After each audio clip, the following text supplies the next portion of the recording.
Donc, je vous ai demandé de préparer pour aujourd'hui, pour maintenant, le dossier technique qui était téléchargeable sur le site, onglet ressources. Je vous ai demandé ensuite, alors quasiment la majorité des élèves que j'ai eu en technologie ou en dessin ou en cours parfois, ont ce livre. Je vous ai demandé aussi un bloc-notes. Le but, ça va être que notre meuble, le cabinet contemporain, nous suive de fil. D'accord? Donc, je vais essayer de vous le fabriquer dans la mesure du possible en live, étape par étape, pour vous montrer les différentes successions d'usinage et de choses à faire dessus. Très bien, première page. Donc, qu'est-ce qu'on lit d'abord pour commencer? Dès qu'on a un document qui nous a été donné, on lit en premier abord le cartouche. Le cartouche, c'est un truc absolument merveilleux. C'est un encart en bas à droite du document sur lequel on a les informations principales, à savoir l'échelle de la page, la norme de vue, d'accord, qui est différente en France et dans les pays anglo-saxons, voilà, le point de coupe, le format du papier. Donc là, tout le document est en format A3. Le thème, donc qu'est-ce que c'est? C'est un cabinet contemporain, c'est le thème général. Ensuite, c'est le dossier de fabrication. Ça a été fait au lycée de Progny à Agnières-sur-Seine, en date 2019, pour l'année 2019-2020, par qui? Par l'équipe pédagogique, et après le nombre de pages. Alors, quand on fabrique un meuble, généralement, on travaille en ensemble et en sous-ensemble. Donc l'ensemble, c'est le meuble. Et donc, on va pouvoir le diviser en sous-ensembles. C'est-à-dire, là, en l'occurrence, donc page 3/18 du dossier, le piétement. Donc, le piétement, c'est la partie inférieure qui va supporter le haut du cabinet. Donc, ça sera le sous-ensemble numéro 100. Okay, donc là, on voit bien, sous-ensemble 100, on parle bien du piétement. Le caisson inférieur, sous-ensemble 2. Donc, inférieur, c'est celui qui est sous le caisson principal. Okay, donc, sous-ensemble 200. Le bâti, c'est cette grande partie ici. Donc ça, c'est le sous-ensemble 300. Après, on a encore un sous-ensemble. Donc dans ce sous-ensemble 300, on va avoir un pupitre, okay, numéro 400. Dans ce pupitre, on va avoir des petits tiroirs, sous-ensemble 500. Le caisson supérieur, ça sera le sous-ensemble 600, au-dessus là. Okay. Le tiroir supérieur, sous-ensemble 700. Et enfin, les portes. Alors j'ai mis les portes un peu plus bas, en sous-ensemble 800. Parce qu'on va essayer de faire des trucs rigolos dessus. Donc ensuite, page numéro 4, c'est ce qu'on appelle les géométros. Les géométros, disposition toujours en référence dans le mobilier, on prend toujours la face du meuble en guise de référence. C'est très important. Donc, vue de face, face à vous. Ok. La vue de droite, bon, la vue de gauche qui sera à droite parce qu'on fait un développé. D'accord, les cubes de projection. Donc, à droite, la vue de gauche. Petite explication rapide. Attention. Voilà. Ceci est la face de mon meuble. Donc, si je veux voir la vue qu'il y a à gauche, je vais venir, comme sur un axe de symétrie, faire une rotation. Ok, donc, je vois ce qui se passe ici. Hop, là, je vois ma vue de face. Hop, là, je vois ma vue de gauche qui est à droite du plan. D'accord? Et inversement, si je veux voir la vue de dessus, elle sera hop, en dessous. En fait, on ouvre comme une boîte ou comme un livre. Donc, les axes horizontaux et un axe vertical. Oui, donc je parlais au-dessus du cartouche, il y a ce qu'on appelle une nomenclature. Une nomenclature, c'est un document sur lequel on va avoir plusieurs colonnes. La première colonne, ce sont les repères, c'est-à-dire c'est le numéro des pièces. Donc, je suis dans l'ensemble 100, et donc j'ai une pièce 101. La pièce 101, je vais la chercher sur le document, hop, c'est le pied avant gauche. Donc j'ai la désignation, montant avant gauche, montant au pied, d'accord. Le nombre, il peut y en avoir plusieurs. La longueur du pied, donc là, le pied fait 850 mm, nous parlons toujours en millimètres. Okay, la largeur du pied fait 40 mm et l'épaisseur du pied 40 mm. Donc on peut dire que c'est une section de 40 par 40. Et il y a la matière. Qu'est-ce que c'est? Donc là, en l'occurrence, ça sera du frêne. J'ai une longueur ici. Oh, je suis en train de autre. Ça, c'est ma longueur. C'est bon, Julia, pour l'instant? Ensuite, je vais avoir la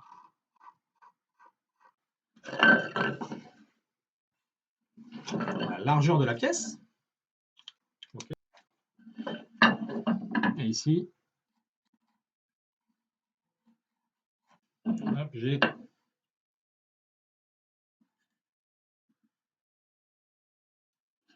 voilà ce qu'on voit ici. Épaisseur.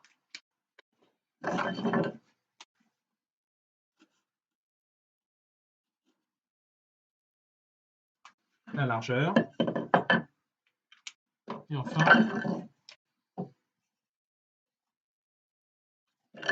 la longueur.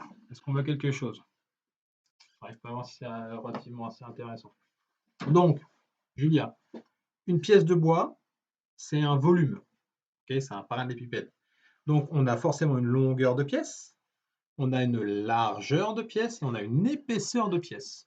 Okay, donc, la longueur, c'est la partie la plus grande, généralement, et parfois on peut confondre la largeur et l'épaisseur.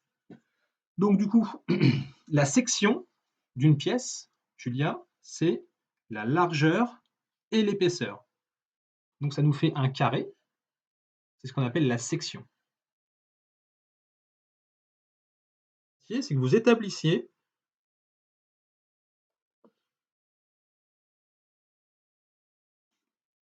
les deux pieds avant. Bon pour tout le monde?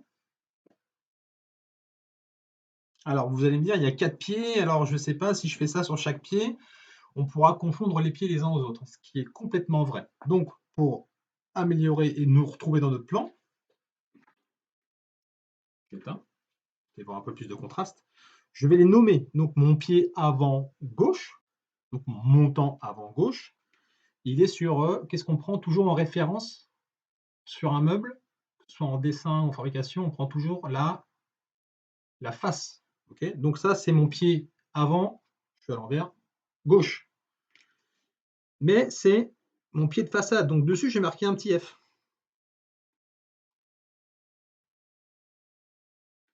Alors, je ne sais pas si on voit quelque chose, je ne pense pas. Donc, je vais continuer à établir et je vais compter sur mon monteur de vidéo pour faire un petit agrandissement sur la petite webcam de façon à voir un peu ce qu'on y voit. Ok, d'accord. Je vais changer de couleur. Je vais prendre du vert pour vous montrer un peu la différence. Donc là, j'ai établi mes deux premiers pieds verticaux de la façade. Donc mon pied avant gauche et mon pied avant droit. Donc là, je vais établir mon côté droit. Donc face du meuble, mon côté droit, il est ici. Donc là, je vais refaire les mêmes signes d'établissement. D'accord? Et donc là, du coup, j'ai marqué D pour droite. Et évidemment, sur le côté gauche, on fera les mêmes signes d'établissement et on marquera G comme gauche. Et à l'arrière, on fera les mêmes signes d'établissement et on marquera AR. Je vais contrôler l'aspect esthétique des pièces, c'est-à-dire que si j'ai un défaut dans une pièce, je vais essayer de positionner la pièce de façon à ce que le défaut soit parte lors d'un usinage, okay, soit parte ou soit qu'il soit dans une partie cachée. Par exemple, sur les montants, on pourrait éventuellement mettre un défaut à l'intérieur du meuble. D'accord? Une partie relativement non visible. Donc, pour avancer un petit peu, ce que j'ai fait, c'est que j'ai regardé, j'ai analysé. Alors, j'ai vu que là, j'avais un éclat. Donc, ça, c'est pas terrible. Là, j'ai une petite flamme. Que là, on est quasiment sur quartier. Là, c'est pas trop vilain. Donc, celui-ci. Tac, tac, tac.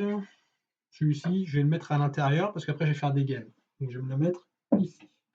Donc, je me mets parallèle à mon établi et j'estime que ça, c'est la face de mon meuble. Donc, là, pour l'instant, je vais me mettre arrière à droite. Je prends ma pièce, je l'analyse. Ouais, pas mal. Le beau, le grain est joli, etc., etc. Alors, je sais que je vais faire des gaines dans mon pied. Donc, j'anticipe l'orientation des fibres aussi. Ok, c'est un boulot qui est sûr. Vaut mieux perdre un peu de temps à bien choisir nos parements de pièces, d'accord, de façon à nous faciliter le travail après. C'est très important. Donc là, en l'occurrence, alors comment est-ce qu'il est celui-là? Ok, donc celui-là, je pourrais éventuellement être par là. Ok, donc là, j'aurai mon pied avant droit, mon pied arrière droit. J'analyse ma pièce. Hop, là, j'ai un petit éclat là. Je ne sais pas si vous avez vu. Donc, si j'ai un petit éclat, je vais essayer de le faire sauter. Coche, coche, coche, coche.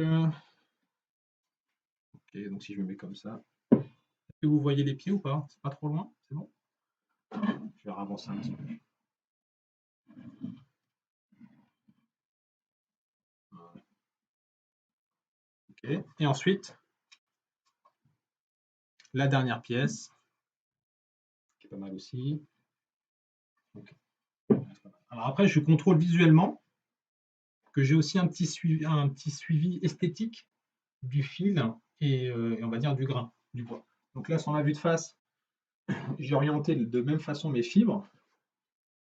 Là, ok, donc là, ça part. Le petit défaut, il va s'en aller dans l'usinage. Ok. Et effectivement, là, j'ai mon petit nœud à l'arrière, sur mon pied arrière. Et vu que j'ai une gaine, j'enlèverai cette petite tache. Elle partira à l'usinage. Ok. C'est bon pour tout le monde? Donc là, maintenant, ce qu'on va faire, maintenant que j'ai choisi ma face et la façon de hiérarchiser mes pieds, je vais pouvoir faire mes signes d'établissement. Alors là, à partir de maintenant, il faut faire attention. Il va falloir les manipuler toujours, on va dire, par 4. Ce que je vais faire, c'est que hop, je vais prendre une petite cale de façon à pouvoir mettre mes mains tout autour pour pouvoir manipuler. Donc j'ai dit que ça, c'était ma face. Alors, est-ce que je l'établis devant vous? Ça sera peut-être plus simple.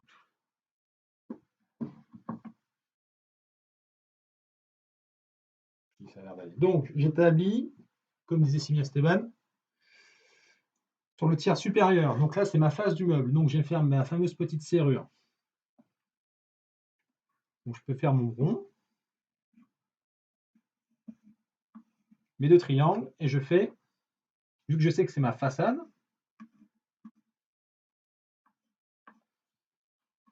hop, je fais un F. Est-ce que c'est bon pour tout le monde?